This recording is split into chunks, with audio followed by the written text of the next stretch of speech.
August 11th, 1965. A hot summer evening in the Watts neighborhood of South Los Angeles. A routine traffic stop on Avalon Boulevard.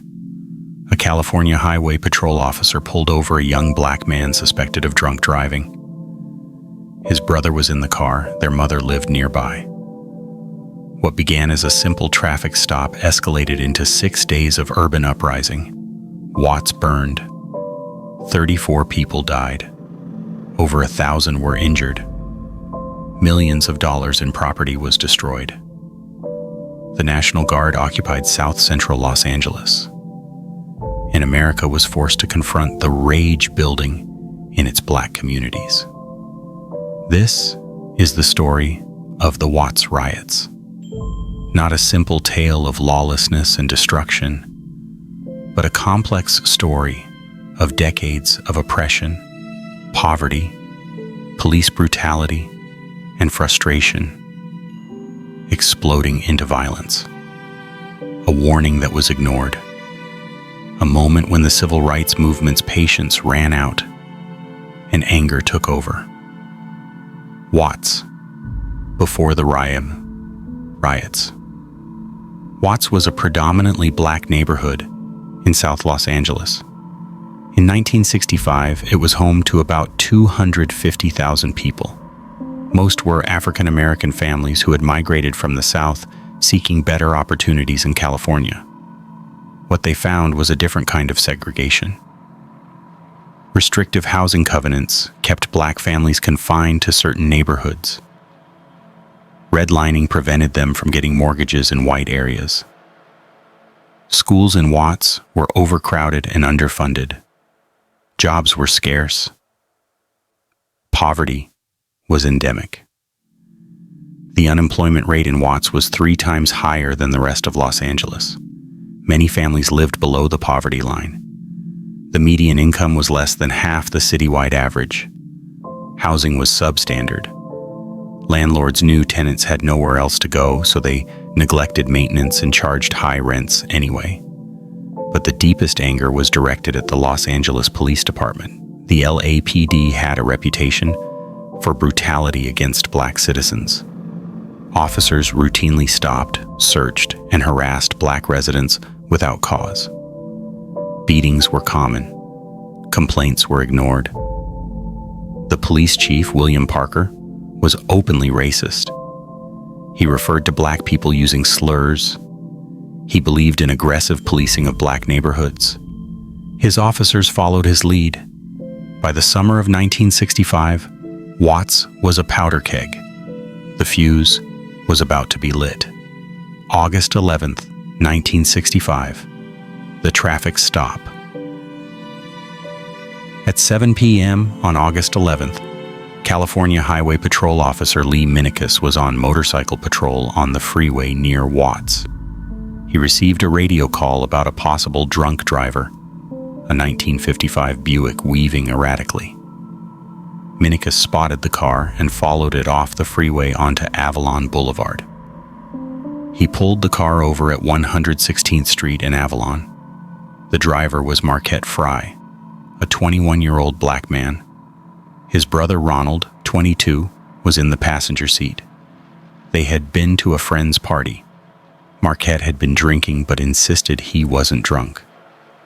Officer Minicus asked Marquette to perform a sobriety test. Marquette cooperated. He walked a line. He touched his nose. He seemed good-natured about it. A small crowd of neighborhood residents gathered to watch. Traffic stops in black neighborhoods often drew crowds. People wanted witnesses to police behavior. Marquette failed the sobriety test. Officer Minicus decided to arrest him for driving under the influence. Marquette's mood changed. He didn't want to be arrested. He joked with the officer. He tried to negotiate. The crowd grew larger. Ronald Frye ran to get their mother. Rena Price lived 2 blocks away. She arrived quickly. When she saw the situation, she became upset. She scolded Marquette for drinking and driving. She told the officer she would take him home. She could drive the car, but it was too late for that. Marquette was under arrest. Officer Minicus radioed for backup. More officers arrived. The crowd continued to grow. People were watching from porches, sidewalks, gathering around the scene. The spark.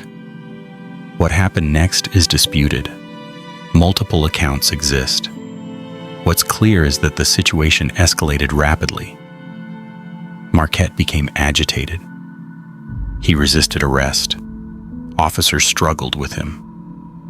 His mother, Rena Price, grabbed one of the officers. She didn't want her son hurt. Officers pushed her back. The crowd was angry now. People were shouting at the police. Someone spat at an officer. Backup officers arrived with shotguns. They formed a line facing the crowd. The scene was tense, volatile. One wrong move could set it off. A young woman in a barber's smock, she had been getting her hair done when she heard the commotion, pushed through the crowd to see what was happening. An officer thought she was attacking him. He shoved her back, hard. People in the crowd saw a police officer manhandle a black woman. That was the moment. That was when rage overcame fear. Someone threw a bottle at the police. Then another. The crowd surged forward. Officers retreated to their vehicles with Marquette Frye, his brother, and their mother in custody. The patrol cars sped away. The crowd remained. And they were furious. Years of accumulated anger. At poverty, at segregation, at police brutality, at being treated as less than human, exploded into violence. The riots begin, August 11. Night. Rocks and bottles flew. Windows of passing cars were smashed. White drivers were pulled from their vehicles and beaten. Storefronts were broken. Looting began. The crowd grew from dozens to hundreds to thousands. Young men ran through the streets, attacking property, fighting police when they appeared. The Los Angeles Police Department responded with force. Riot police moved into Watts in formation. They used batons, they made arrests, but they were outnumbered. Every time they cleared one block, violence erupted on another. The neighborhood was too large. The anger was too widespread. By midnight, dozens of businesses had been damaged or looted. Cars were overturned and set on fire. The LAPD called for all available officers. Reinforcements poured into South Central Los Angeles. But the violence continued to spread. Community leaders tried to calm the situation. They went into the streets pleading for peace. Some people listened. Many didn't. The time for peaceful requests was over. Watts was burning, and nothing seemed able to stop it. August 12th, the riots spread. The next day, community leaders and city officials held meetings. They discussed grievances, they promised reforms, they asked for calm.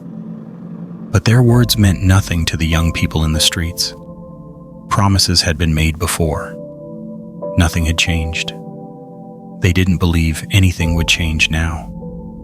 Thursday evening, as the sun set, the violence resumed, larger than the night before, more organized.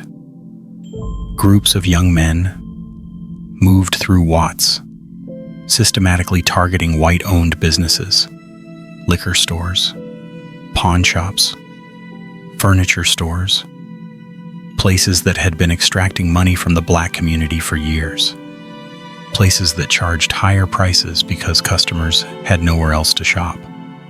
Molotov cocktails were thrown. Buildings caught fire. The Los Angeles Fire Department responded but was attacked. Firefighters were pelted with rocks. Fire hoses were cut. Some fire trucks were shot at. Firefighters retreated. Buildings burned unchecked. The violence spread beyond Watts.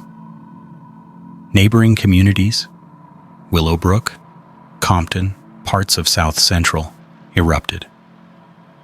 40 square miles of Los Angeles descended into chaos. The LAPD struggled to maintain control. They made hundreds of arrests, but thousands more were in the streets. August 13th, Friday, the worst day. Friday was the worst day of the riots. The violence reached its peak. Fires raged across South Central Los Angeles. Smoke rose into the sky, visible from downtown. The city looked like a war zone. Snipers fired at police and firefighters. Someone shot at a sheriff's helicopter. Police returned fire. Gun battles erupted in the streets. This was no longer just a riot.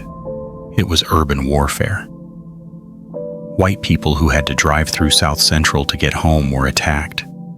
Cars were surrounded, windows smashed, drivers pulled out and beaten. Some people died. Reginald Denny would be pulled from his truck and nearly beaten to death in the 1992 riots. But in 1965, similar violence was already happening. The anger was directed at white people, at the system they represented, at centuries of oppression. But most of the violence was directed at property, not people. Stores were looted and burned.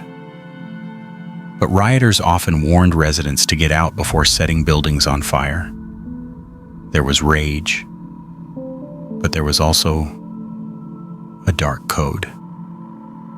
Black businesses that put signs in their windows, Soul Brother or Negro owned, were often spared. This was about economic injustice, about white-owned businesses exploiting the black community. By Friday night, California Lieutenant Governor Glenn Anderson decided the LAPD couldn't handle the situation. He called in the California National Guard. Thousands of troops were mobilized. They arrived in armored personnel carriers. They established checkpoints. They imposed a curfew. South Central Los Angeles was occupied by the military. The National Guard arrives. The National Guard rolled into Watts on Friday night and Saturday morning. Over 4,000 troops. They came with rifles, bayonets, and armored vehicles. They looked like an occupying army. To many residents, that's exactly what they were. The Guard established a perimeter. They blocked streets. They stopped and searched anyone moving through the area. The curfew meant anyone outside after dark could be arrested or shot. The violence began to decrease, not because the anger had dissipated, but because overwhelming military force had arrived. Some Guard members were sympathetic. They came from working-class backgrounds. Some were black themselves. They understood the grievances even if they didn't condone the violence. Others were hostile. They saw black residents as the enemy. They treated Watts like hostile territory. The occupation would last for days. The military presence was a stark reminder. This was America in 1965. Troops in American streets to control American citizens. The civil rights movement had been fighting for voting rights and integration, but Watts showed that legal victories weren't enough. Economic inequality and police brutality were just as important. And they were being met not with reform, but with military force. August 14th to 16th, the riots end. By Saturday, the violence was subsiding. The National Guard presence was too overwhelming. Thousands of people had been arrested. The jails were full. Makeshift detention centers were established in public facilities. People were held without charges for days. Sunday and Monday saw scattered incidents, but nothing like the previous days. The riots were over. Watts was no longer burning, but it lay in ruins. Entire blocks had been destroyed. Over 600 buildings were damaged or destroyed. The economic heart of the neighborhood was gone. Grocery stores, pharmacies, clothing stores, all burned or looted. Residents would have to travel miles to buy necessities. The human cost was devastating. 34 people died. Most were black. Some were shot by police or National Guard. Some died in fires.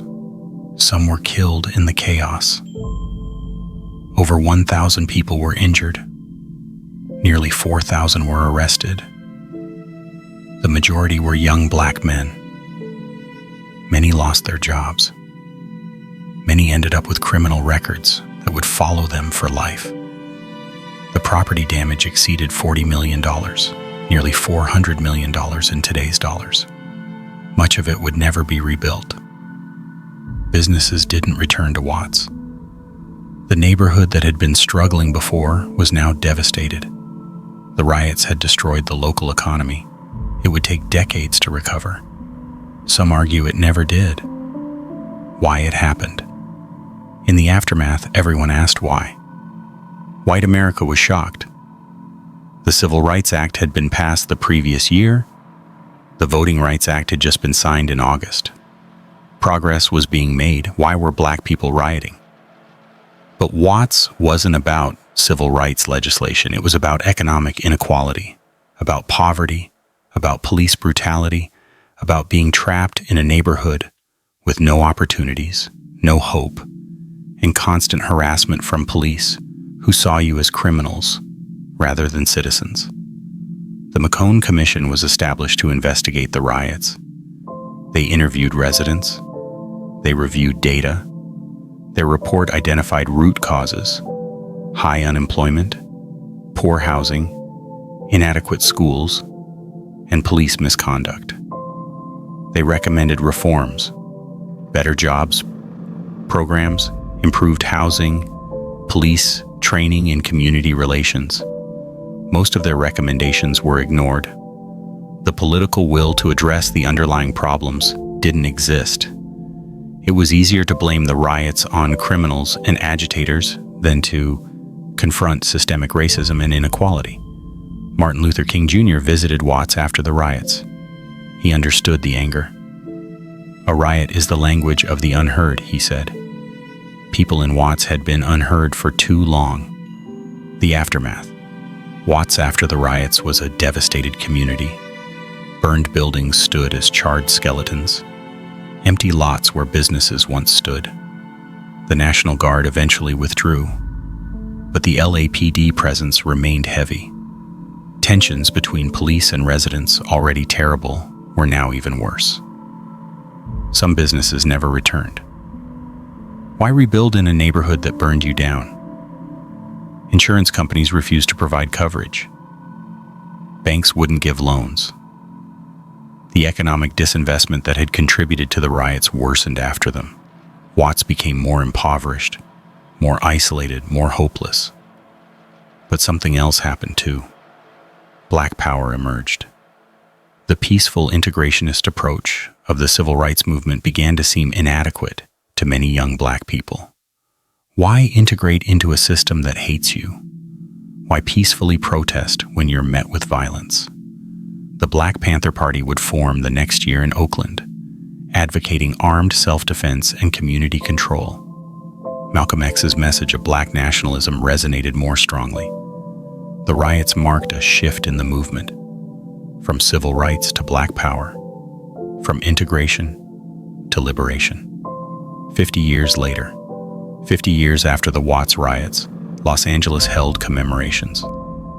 Survivors told their stories. Historians analyzed the legacy. Politicians promised that lessons had been learned. But Watts in 2015 still struggled with poverty, unemployment, and police brutality. The neighborhood had never fully recovered from 1965. The Rodney King riots of 1992 would devastate it again. The cycle of poverty, anger, and violence continued. The underlying issues, economic inequality, police misconduct, lack of opportunity, remained largely unaddressed. Some residents who lived through 1965 still lived in Watts 50 years later. They saw neighborhoods that looked similar: abandoned buildings, high unemployment, police tension, The promises made after the riots had not been kept. The reforms had not materialized. They watched history repeat itself in Ferguson, in Baltimore, in cities across America, where black communities erupted in anger over the same issues that sparked Watts. The lesson. The Watts riots were a warning. They showed what happens when a community is pushed beyond endurance. When poverty is ignored.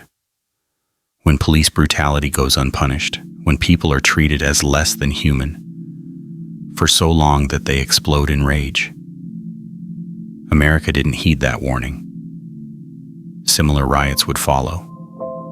Detroit in 1967, Newark in 1967, cities across the country. After Martin Luther King's assassination in 1968, Los Angeles again in 1992, Ferguson in 2014, Baltimore in 2015. The pattern repeats because the underlying conditions remain. Riots are often condemned as senseless violence, and there is tragedy in them. Innocent people hurt, communities destroyed. But riots don't come from nowhere. They are the voice of people who have been silenced, the explosion of rage, from people who have endured too much for too long, the breakdown of order in communities where order has never meant justice. Closing. August 11th, 1965. A traffic stop on Avalon Boulevard. A young man arrested for drunk driving. His mother trying to protect him. A crowd watching police behave the way police always behaved in their neighborhood. And suddenly it was too much. The accumulated weight of decades of oppression erupted into 6 days of fire. 34 people died. Thousands were arrested. Millions of dollars in property was destroyed. And America briefly paid attention to the conditions in its black ghettos. Briefly asked why this was happening. Briefly considered reforms. But the attention faded, the reforms didn't come. And the conditions that sparked Watts remained. The riots were a symptom of a disease that was never treated. A warning that was never heeded. A cry for help that was answered with military force instead of justice. This is the story of the Watts Riots, not just about 6 days of violence, but about the decades of injustice that led to those 6 days. About a community pushed beyond endurance, about people who had been unheard for so long that they made themselves heard the only way they felt they could. Watts burned in August 1965. The flames were extinguished, but the anger that fueled them never was. It still burns. In Watts, in cities across America, waiting for the next spark, reminding us that riots are not about lawlessness. They're about injustice, and until justice comes, the fires will keep burning.